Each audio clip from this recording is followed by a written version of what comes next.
आज स्वाध्याय के क्रम में हम बात करेंगे सुनसान के सहचर पुस्तक के विषय सुनसान की झोपड़ी से। परम पूज्य गुरुदेव पंडित श्री राम शर्मा आचार्य जी जब हिमालय पे तपस्या के लिए गए तो उस दौरान उन्होंने बहुत सारी सीखें अपने पुस्तक के माध्यम से जनता जनार्दन को बताने का प्रयास किया। तो आज उसी टॉपिक मतलब सुनसान की झोपड़ी जिसमें एक बहुत ही बेहतरीन विषय को पढ़ने का मौका मिला, गहन अध्ययन करने का मौका मिला, उसको हम सभी लोग आपस में चर्चा करेंगे।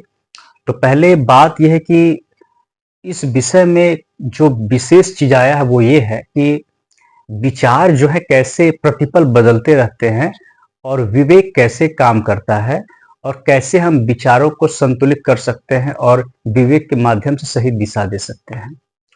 और जब आदमी को कोई परिस्थिति अच्छा लगने लगती है तो कैसे उसका मस्तिष्क उस चीज को और जस्टिफाई करने लगता है, मतलब उसको सही सिद्ध करने लगता है, चाहे वो गलत हो या फिर वो सही हो। तो ये इस तरीके से हमारे विचार है जो काम करते हैं। तो उस पर एक दार्शनिक विचारधारा है, उस पर एक वैज्ञानिक विचारधारा है, मतलब एक हर तरीके से हम उसको जानने का प्रयास करेंगे। मतलब यथार्थवादी चिंतन इस विषय में दिया गया है। तो विषय को शुरू करने से पहले एक चीज और है कि कोई भी महापुरुष अपना बहुत समय बिताता है, बहुत ज्यादा वो अपने अनुभवों को लेकर के ही कोई पुस्तक की रचना करता है। जो सीख आपको एक जीवन बिताने के बाद आपको मिलेगा वो आपको सिर्फ चंद घंटों में, चंद दिनों में पढ़ करके पुस्तकों से मिल जाएगा। तो आप ऐसे महापुरुषों के सानिध्य में रहने का प्रयास कीजिए और उसका तरीका यही है कि हम उनके बेहतरीन साहित्य के नजदीक रहें, उनका गहन अध्ययन करें, चिंतन करें और मनन करें। तो उसी क्रम में हम आगे बढ़ते हैं परम पूज्य गुरुदेव की पुस्तक सुनसान के सहचर के सुनसान की झोपड़ी से। जब गुरुदेव एकदम घोर अंधेरा में, मतलब हिमालय पे थे तो घोर अंधेरे के समय की बात है कि चारों तरफ सन्नाटा है, एकदम अंधेरा है। उस समय आदमी की मनोदशा क्या होगी? उनकी मनोदशा क्या है कि गुरुदेव ये कह रहे थे कि यहाँ पर उनको न भूत प्रेतों का डर है, न चोरों का डर है, न हिंस पशुओं का डर है, किसी भी सांप और बिच्छू का भी डर नहीं है। उनको सिर्फ एक ही डर सता रहा है, वो है एकांत का डर, अकेलेपन का डर। तो ऐसे बहुत सारे विचार उनके अंदर आगे आ रहे थे, उनके मन में आ रहे थे और कल्पना बहुत दूर दूर तक उड़ान ले रही थी।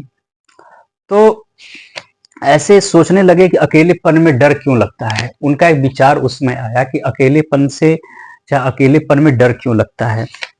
तो अब उन्होंने इस तरीके से बहुत सारे विचार किए और एक विचार ये था कि वो अपने उन दिनों की बात याद कर रहे थे जब वो जेल में थे, तो कैसे वो अकेलापन उनको खाए जा रहा था, वो चीज वो याद करते हैं। तो इस तरीके से जो विचार थे उनके, वो अकेलेपन के घोर निराशा की तरफ ले जा रहे थे। तो अब आगे देखते हैं कि कैसे उन्होंने जो मस्तिष्क उस चीज को सही कह रहा था कि अकेलेपन में ये है, वो है, तमाम खराबी है, कैसे कुछ ही पल बाद विवेक उसको कुछ और बताने लग गया। तो अब हम कुछ विषयों पर चिंतन करते हैं। तो पैराग्राफ को मैंने थोड़ा संक्षेप में कर दिया है जिससे कि समय भी कम लगे और हमको वो सारी चीजें समझ में आ जाए जो गुरुदेव यहाँ पर कहना चाहते हैं। बहुत ही बेहतरीन चीज है, सुनने का प्रयास कीजिए और ध्यान से अंत तक देखिए।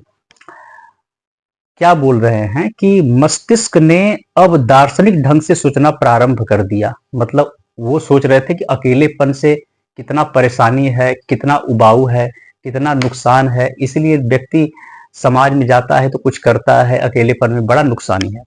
तो अब आगे क्या है, मस्तिष्क ने अब दार्शनिक ढंग से सोचना प्रारंभ कर दिया।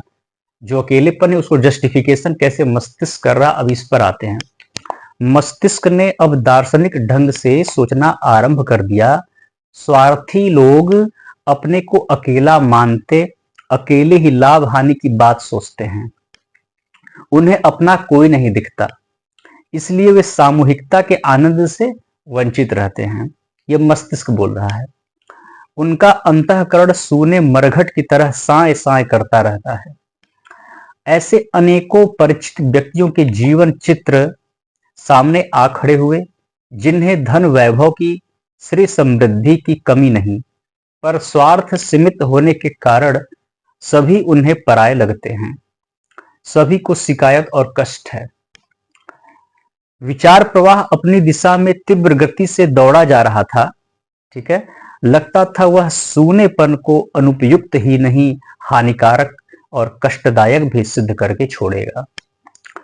तब अभिरुचि अपना प्रभाव उपस्थित करेगी। इस मूर्खता में पड़े रहने से क्या, अकेले में रहने की अपेक्षा जन समूह में रहकर जो कार्य हो वह सब क्यों न प्राप्त किया जाए। ये विचार आ रहे थे कि अकेले में रहने की अपेक्षा मैं यहाँ क्या कर रहा हूँ, इससे बढ़िया ये होता कि मैं जन समूह में जाता, वहां रहकर कुछ अच्छा कार्य करता, तो वह सब हम प्राप्त कर लेते। ये विचार उनके अंदर आ रहे हैं।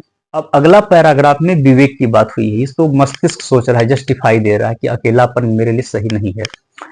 तो आगे विवेक क्या बोल रहा है कि विवेक ने मन की गलत दौड़ को पहचाना और कहा। परम पूज्य गुरुदेव लिख रहे हैं कि विवेक ने मन की गलत दौड़ को पहचाना और कहा, यदि सूनापन ऐसा ही अनुपयुक्त होता, अगर सूनापन, अकेलापन ऐसा ही अनुपयुक्त होता, तो ऋषि और मुनि, साधक, सिद्ध, विचारक और वैज्ञानिक क्यों उसे खोजते?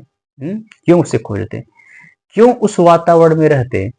यदि एकांत का कोई महत्व न होता तो समाधि सुख और आत्मदर्शन के लिए उसकी तलाश क्यों होती? स्वाध्याय चिंतन के लिए तप और ध्यान के लिए क्यों सूनापन ढूंढा जाता? ये प्रश्न कर रहा था विवेक। दूरदर्शी महापुरुषों का मूल्यवान समय क्यों उस असुखकर अकेलेपन में व्यतीत होता? जितने भी दूरदर्शी महापुरुष रहे हैं, चिंतक रहे हैं, ऋषि मुनि रहे हैं, उन्होंने क्यों एकांत को चुना? वैज्ञानिकों ने, विचारकों ने क्यों एकांत को चुना? तो ये प्रश्न विवेक भी करने लगा, मतलब कुछ है तभी तो। फिर लगाम खींचने पर जैसे घोड़ा रुक जाता है, उसी प्रकार वह सूनेपन को कष्टकर सिद्ध करने वाला विचार प्रवाह भी रुक गया। जो विचार कष्ट दे रहा था कि सूनेपन से, अकेलेपन से जो अपने को कष्ट दे रहा था, अब विवेक ने जब अपना रुख मोड़ा और उसने बताया कि वैज्ञानिक, विचारक, दार्शनिक, ऋषि मुनि एकांत को, अकेलेपन को, सूनेपन में क्यों जाते थे, तो अब वो विचार रुका। अब वो चीज जो है, प्रवाह रुक गया, विचार का, मस्तिष्क का विचार का प्रवाह रुक गया। अब विवेक का प्रवाह चलने लगा। निष्ठा ने कहा, एकांत साधना की आत्म प्रेरणा असत नहीं हो सकती।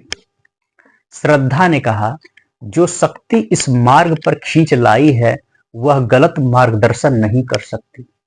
गुरुदेव की श्रद्धा बोल रही थी कि जो शक्ति मुझे यहाँ पर लाई है, हिमालय पर तपस्या करने के लिए, साधना करने के लिए, ये गलत मार्गदर्शन की नहीं हो सकती। ये विवेक का और श्रद्धा का, ये सब चीजों का है।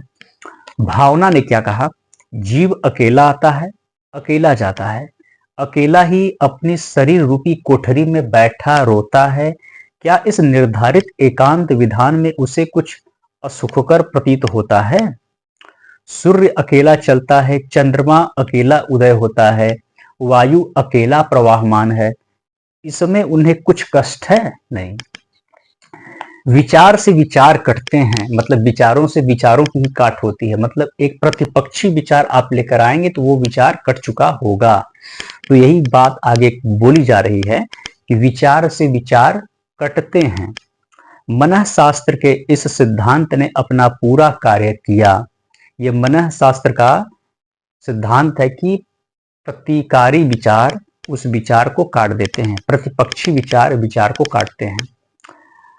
आधी घड़ी पूर्व जो विचार अपनी पूर्णता अनुभव कर रहे थे, जो विचार आधी घड़ी पहले अपनी पूर्णता को अनुभव कर रहे थे, अब वे कटे वृक्ष की तरह गिर पड़े, क्योंकि प्रतिपक्षी विचारों ने उन्हें परास्त कर दिया। उसके विपरीत विचार ने आकर के उनको परास्त कर दिया। आत्मवेत्ता इसलिए अशुभ विचारों को शुभ विचारों से काटने का महत्व बताते हैं। आत्मवेत्ता लोग यही बोलते हैं, विद्वान लोग यही बोलते हैं कि अशुभ विचारों को आप शुभ विचार ला करके ही काट सकते हैं।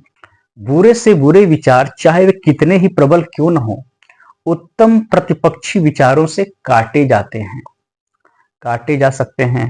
ये बोला जा रहा है कि कितने ही बुरे से बुरे विचार, कितने भी प्रबल क्यों ना हो, उनको हम उत्तम प्रतिपक्षी प्रतिपक्षी विचारों से काट सकते हैं। और अशुभ मान्यताओं को शुभ मान्यताओं के अनुरूप कैसे बनाया जा सकता है, यह उस सूनी रात में करवटें बदलते हुए मैंने प्रत्यक्ष देखे। यानी गुरुदेव ने, पंडित श्री राम शर्मा आचार्य ने प्रत्यक्ष देखा। अब मस्तिष्क एकांत की उपयोगिता, आवश्यकता और महत्ता पर विचार करने लगा। अब उन्होंने विवेक के माध्यम से अब वो एकांत के महत्ता पर विचार करने लगे। तो सोचिए कितना जबरदस्त ये चीज है। मन शास्त्र कहता है कि जब आप कोई परिस्थिति अच्छी लगने लगती है तो मस्तिष्क उसको अपने हिसाब से करने लगता है, लेकिन विवेक वही चुनता है जो सही होता है। तो कैसे हम प्रतिपक्षी विचारों को विवेक के माध्यम से लगा सकते हैं और सही दिशा में जा सकते हैं। तो गुरुदेव का ये लेख हमें बहुत ही बेहतरीन सीख देता है। और ऐसे ही पुस्तकों का चयन कीजिए जो आपको सही में, वास्तव में सही दिशा का निर्धारण कर सके। सभी को धन्यवाद।